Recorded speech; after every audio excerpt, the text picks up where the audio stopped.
కొద్దిగా మైకు కొంచెం వాల్యూమ్ పెంచండి. ఉచితంగా దొరికే ఇసుక కేజీల లెక్కన కొనే పరిస్థితి వచ్చింది. బంగారు కంటే మినమైపోయింది. అది జగన్ నీ మార్కు. ఉచిత ఇసుక విధానాన్ని తీసుకొచ్చి భవన నిర్మాణ కార్మికులను ఆదుకోవడం మా మార్క్ అని చెప్పి కూడా నేను మీకు తెలియజేస్తున్నా. ఒక్క డ్రైనేజ్, ఒక్క రోడ్డు, ఒక్క కాలువ కట్టలేంది నీ మార్కు.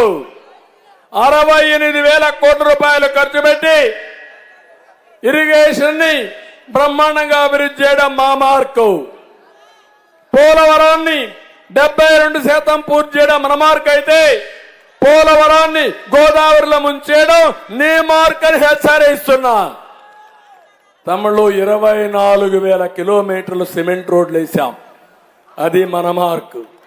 ఒక్క సిమెంట్ రోడ్డు కాదు, ఒక్క మరుగుదొడ్డి కాదు, ఏమీ కట్టకుండా పోవడం నీ మార్క్ అని చెప్పి నేను మీకు తెలియజేస్తున్నా.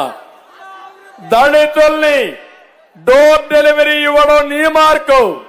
దళితులకు రక్షణ ఇవ్వడం, సప్లాన్ పెట్టడం, 22 స్కీములు అమలు చేయడం మా మార్క్ అని చెప్పి నేను మీకు తెలియజేస్తున్నా.